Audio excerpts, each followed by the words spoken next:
নাফরমান বলবে, মাওলা আজ আমি নিজ চোখে হাসর দেখলাম, আজ আমি আখিরাত দেখলাম, আজ আমি কবরও দেখেছি, আজ আমি জাহান্নামও দেখেছি, আর আমি সব শুনছি মাওলা। আপনার জবান শুনলাম, ফেরেশতার আওয়াজ শুনলাম, জাহান্নামের গর্জন শুনলাম, সব দেখছিও শুনছিও।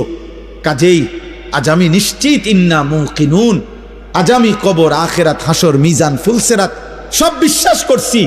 অতএব আজকে আপনি আমাকে এই আখিরাত থেকে, হাসরের মাঠ থেকে আপনি আমার আরেকবার দুনিয়ায় পাঠান। আমি যদি এবার যেতে পারি, না আমাল সালিহান, নেকামল করব, আমি নেকামল করব। কারণ আমি তো নিজ চোখে জাহান্নাম দেখলাম, আমি হাসরের মাঠ দেখলাম, আমি ভাবছিলাম এগুলো হবে না, আজ তো চোখের সামনে দেখে বুঝলাম এগুলো হলো। অতএব আমি এখন দুনিয়ায় যেতে চাই, আমি আমল করতে চাই, আমি আপনার আনুগত্য করতে চাই। দোস্ত, আল্লাহর কসম, বেনামাজি ছেলেরা, এই আব্বা তোদের প্রত্যেককে বলি, বাপ আল্লাহর কসম, তোদের নামাজ পড়তে মন চাইবে রে বাপ, সেজদা দিতে মন চাইবে, সেজদা দিতে মন চাইবে আব্বা। হাসরের ময়দানে হলেও সেদিন মন চাইবে খুব, যে আল্লাহ আপনি একটু সুযোগ দেন না রে মাওলা, একটা সেজদা দেই আপনারে, একটা রুকু করি মাওলা, আমার সিরিয়াল আইতে তো হয়তো দেরি আছে মাওলা, আমারে তো বিচারের জন্য হয়তো সিরিয়ালে আরো পরে ডাকবে, এই ফাঁকে আমি আপনারে একটা সেজদা দেই। আল্লাহ বলেন, ওয়ালাউ শি'না লাআতাইনা কুল্লা নাফসিন হুদাহা। এই নাফরমান, আমি চাইলে তো দুনিয়াতেই প্রত্যেককে সেজদা দিতে পারতাম, দেওয়াইতে পারতাম, আমার আনুগত্য করাইতে পারতাম। আমার জমিন, আমার আসমান, আমার সূর্য, আমার চাঁদ, আমার রাত, আমার দিন, আমার নিঃশ্বাস, আমার অক্সিজেন, আমার হার্টবিট, সবই তো আমার। আমি চাইলে পারতাম বান্দা, আমি তো বাধ্য করে আনুগত্য নিতে পারতাম। কিন্তু যদি বাধ্য করেই নিতাম তো পুরস্কার দেব কেন? তাইলে আর পুরস্কার দেব কেন? তাইলে আর জান্নাত জাহান্নামের কি দরকার? বিচার আচারের কি দরকার? আখিরাতের কি দরকার? হাসরের মাঠের কি দরকার? কারণ আমি যাকে বাধ্য করাইয়া সেজদা করাইছি, তো সেখানে তোমার কৃতিত্ব কি? আর তোমার যদি কোনো কৃতিত্ব না হয় তো পুরস্কার কি? আবার কথা বোঝেন নাই? ওয়ালাউ শি'না লাআতাইনা কুল্লা নাফসিন হুদাহা, আমি চাইলে পারতাম বান্দা, কিন্তু ওয়ালাকিন হাক্কাল কওলু মিন্নি, আল্লাহ বলে আমার চূড়ান্ত ফয়সালা নাফরমান। আজ এটা হাসরের মাঠ, আজ আমি মাফ করার দিন না, আজ হাসরের মাঠ বিচার করার দিন। আজ আমি বিচার করব। লাআমলাআন্না জাহান্নামা মিনাল জিন্নাতি ওয়ান নাসি আজমাইন। আল্লাহ বলবে, এই বেঈমান, তোর মতো কোটি কোটি নাফরমান মানুষ এবং জিন দিয়া আমি আল্লাহ আজকে জাহান্নাম পূর্ণ করব, জাহান্নাম পুরা করব। আজ আমি মাফ করব না, আজ আমি বিচার করব।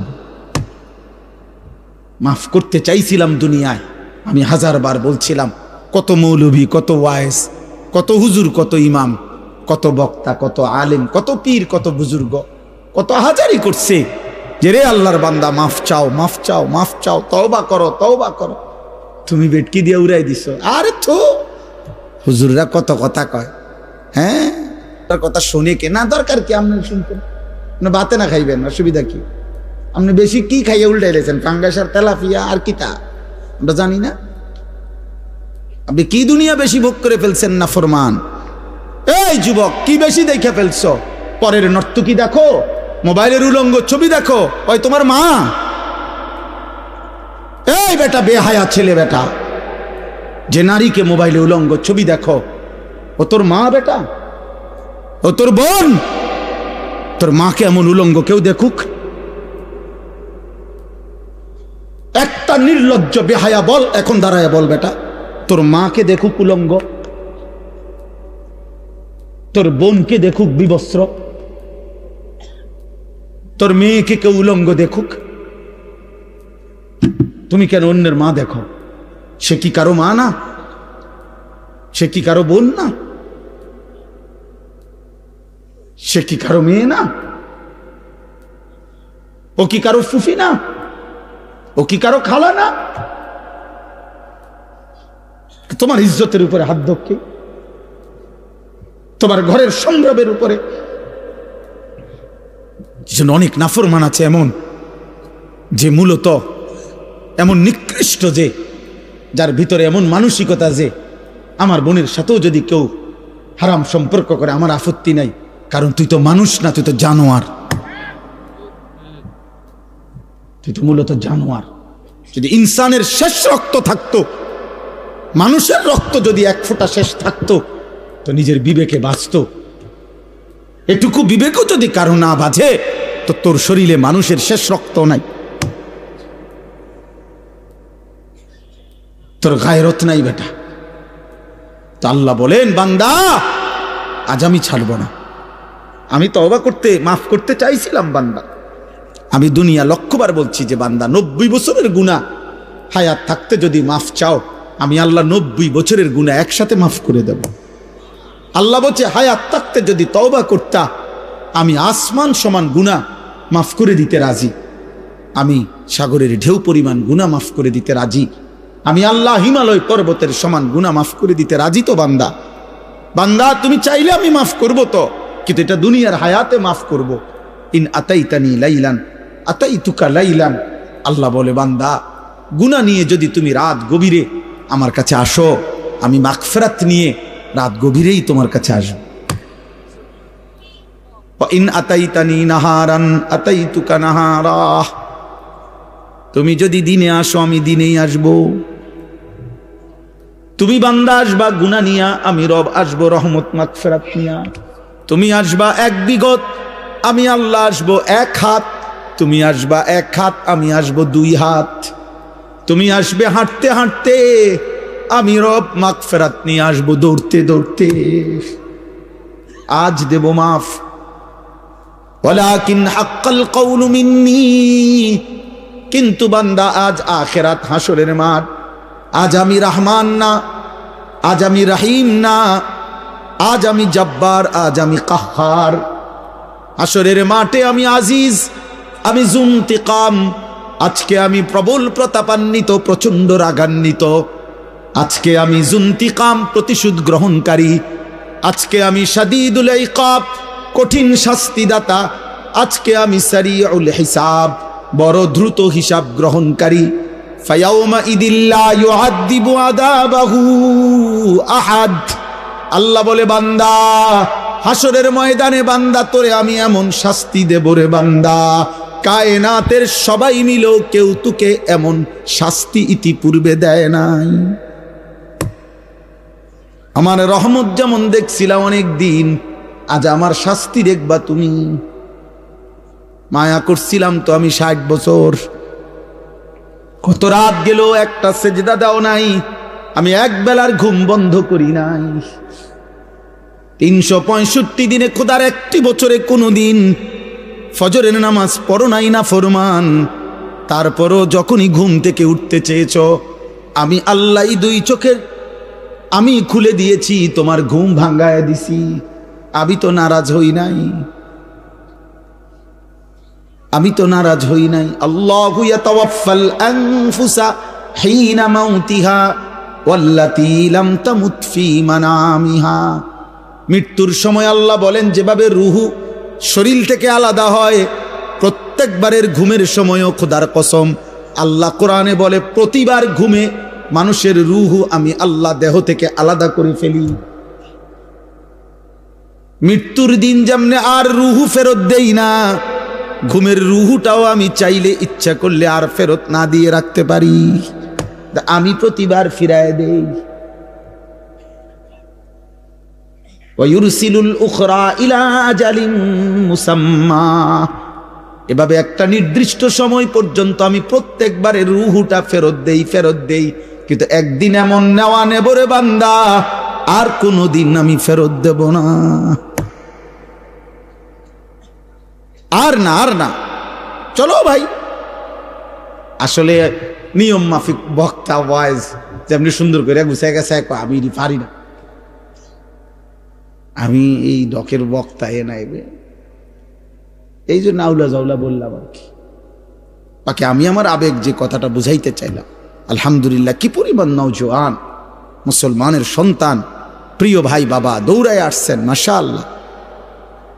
এটা যেন শুধুমাত্র এটুকুর বিশ্লেষণ না হয় যে কোনো বক্তার জনপ্রিয়তা, খোদার কসম এর দ্বারা কোনো লাভ হবে না, না আমার না আপনাদের, যুবক ভাই, আমি হাত জোড় করে বলি, দোস্ত আমার, আমি এটুকু অনুরোধ করলাম, আব্বা তুমি কিংবা আমি সবাই ভাবলাম যে বক্তার এখন অনেক জনপ্রিয়তা, অনেক মানুষ হয়, অনেক মানুষ ওয়াজ হনে ইতান দিয়ে কিছু হইতো না, না আমার না আপনার, বরং আমরা প্রত্যেকেই আমাদের জীবনের মধ্যে যেন ভারসাম্যতা আনি। আমাদের জীবনের একটা ভারসাম্য দরকার, ব্যালেন্স দরকার। আমাদের জীবনের একটা ভারসাম্যতা আল্লাহ তাআলা বারবার বলছে, কোরআন বারবার বলছে, রাসূলুল্লাহ সাল্লাল্লাহু আলাইহি ওয়াসাল্লাম বারবার বলছে, বান্দা শোনো, আল্লাহ বলছে বান্দা দুনিয়া আমি দিছি, তো তুমি এমন করতেছো কেন? এই হাসি, এই কান্না, এই রোদ, এই বৃষ্টি, এই আলো, এই বাতাস, এই আকাশ, এই জমিন, এই রাত্র, এই দিন, এই উপার্জন, এই ক্ষেত, এই ফুল, এই ফল, এই ফসল, স্ত্রী নামের এই মহিলা, মা নামের ওই মহিলা, বাচ্চা নামের এই সন্তান, তোমার দেহ, তোমার শরীর, তোমার সব আয়োজন তো আমার দেওয়া, তো সব কার? এ তো আমার দেওয়া বান্দা, এ তো আমি দিছি তোমার জন্য, তোমার এই দেওয়ার জন্য, ভোগ করার জন্য দিছি তো আমি তো তোমার সব চাহিদা আমি দিছি। মাকে দেখলে তোমার কলিজায় একরকম মনে হয়, তোমার স্ত্রীকে দেখলে তোমার দিলে ভিন্ন রকম মনে হয়, এই ভিন্ন রকম অনুভূতি তা আমি দিছি। আমি যদি এক করে দিতাম, দোনোজনরে যদি মা মনে হইতো,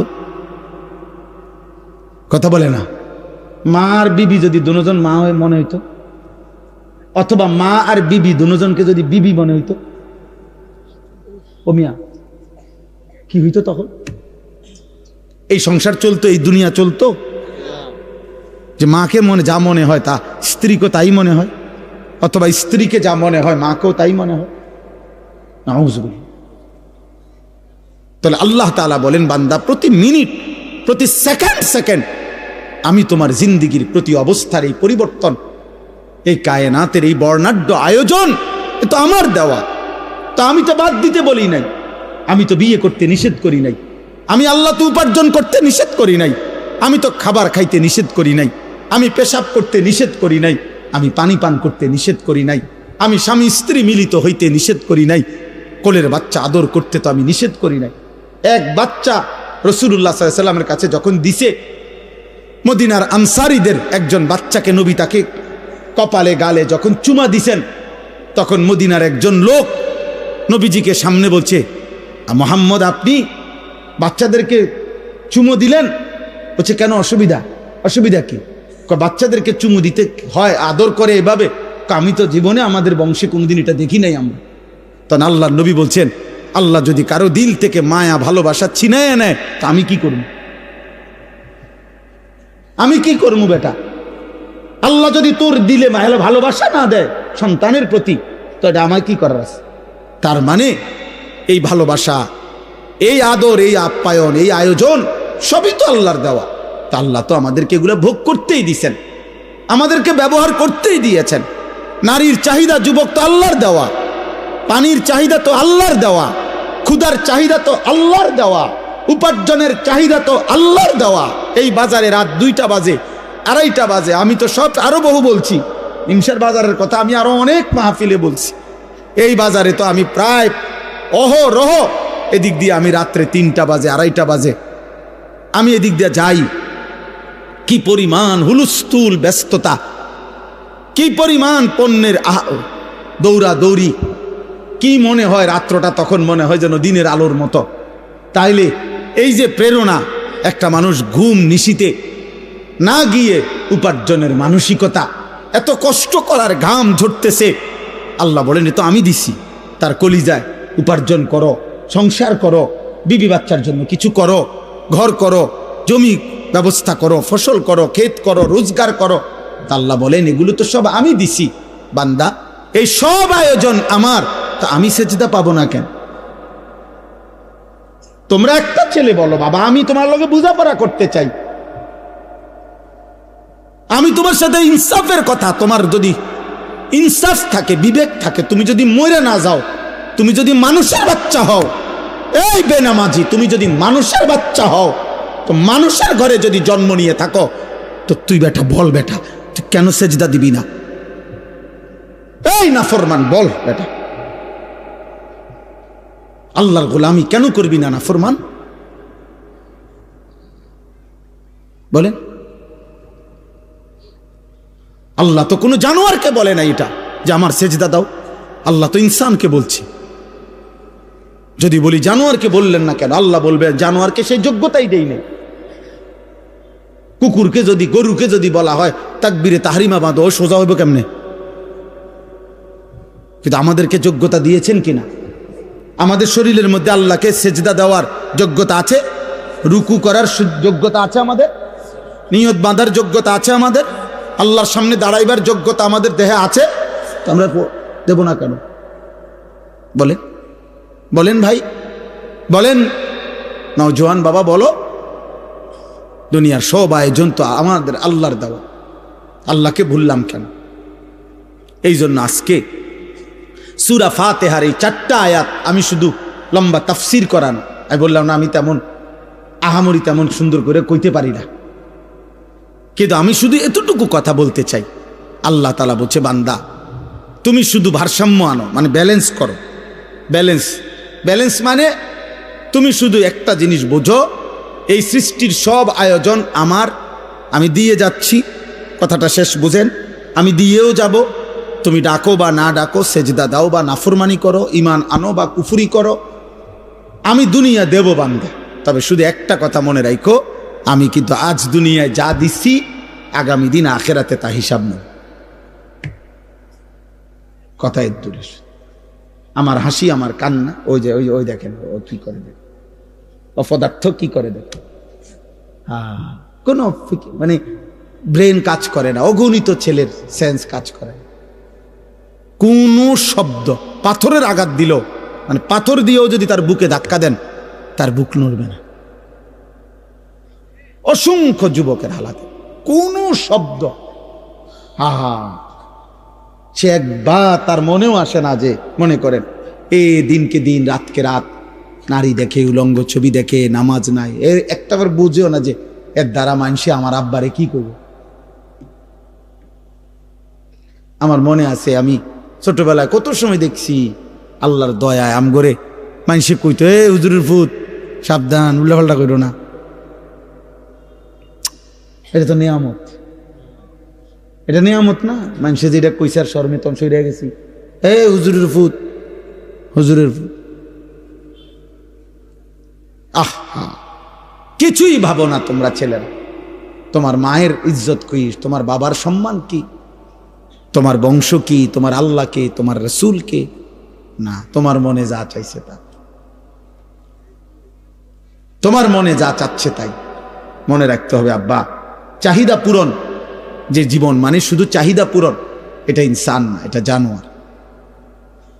এটা আমি কালকে বিস্তারিত, কালকে না জানি পরশু জহির ভাইয়ের মাদ্রাসার মাহফিল এটা বলছি, শাহদিলার বাগ, লম্বা সময় বলছি। এই জন্য আমার অনুরোধ এটা, আল্লাহ তাআলা বলছে ভারসাম্য আনো, এই কথাটাই এখানে।